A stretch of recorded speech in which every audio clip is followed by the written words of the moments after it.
Hey, what up, everybody? This is Stevie Breach coming to you. This will be the a video about a match that I think is going to be happening at the Royal Rumble. This is the match I think I've been looking forward to for a while. They've had an ongoing sort of feud that's been going on for a while, and that's Ryback going up against Rusev. Lots of good feelers out there for Ryback. He's since the CM Punk podcast came out on Thanksgiving. Basically, a lot of things were slung out there about Ryback, and I think that, with his episode of Talk is Jericho, I think he was able to win a lot of fans over. I've always been a real big fan of Ryback, even when he was going through the times of being a horrible heel, where he just was losing all the time, over and over and over again, and then through the bad, tag team with him and Curtis Axel. I was always on Team Ryback. I never understood, this guy seemed like he was so much money as a babyface, and he just wrote it out as a heel. He talked about it on the Talk is Jericho podcast. One of the best things that ever happened to him was, getting injured and taking that time off to sit and heal, and then him coming back. He was sort of like the hottest free agent in wrestling, seeing if he was going to join Team Authority, whether if he was going to join Team Cena. He went through those few weeks of just going out there and just beating up the bottom of the barrel WWE guys, and just running through them, much like he did when he was coming up, beating those guys. I can't remember if that was 2011, 2012. I'm not the best with the years, but he sort of stepped up to the plate, with the John Cena injury. And, he headlined the Hell in the Cell pay-per-view that I believe was held in Atlanta. And from there went on to have the TLC match on Monday Night Raw against CM Punk.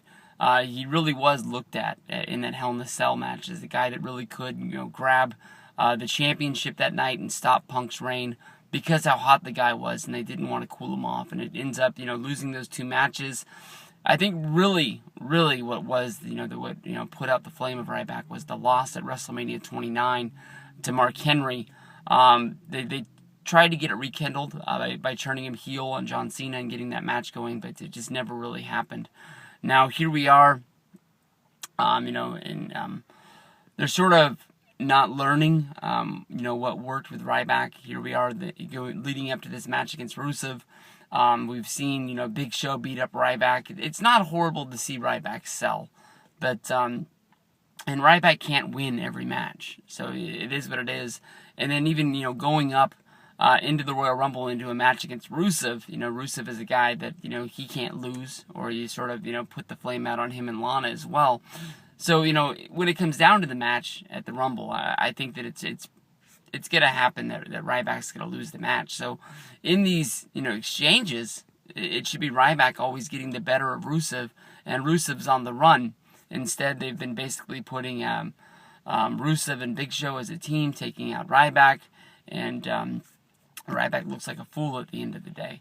I think this is going to be a big match. I mean, what Ryback said about it when he came out there and delivered the promo where he just sort of recited the Talk is Jericho podcast in a matter of 2 minutes, talking about the ups and downs of his career, being on the I guess it starts with him being the ring boy at the show in Vegas, and then from there joining Tough Enough, and then it goes into him getting fired, reading The Secret. I know they couldn't have mentioned Luke Gallows, but I've always liked Luke Gallows, and that part of the story with Luke Gallows giving The Secret to Ryback made me like him even more. I've really started listening to his podcast, Talking Shop.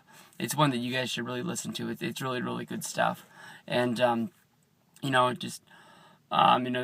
then reading The Secret, getting back into training, and then getting signed by WWE, getting brought up, going through NXT, the television show, and then, basically from there, getting on NXT, his ankle blew up on him, and, the highs and lows of him and Curtis Axel.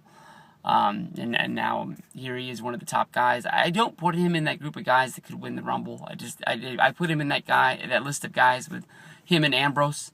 They're going to be big names. They're going to have their time in the Rumble if they're in there, but it's just not their year.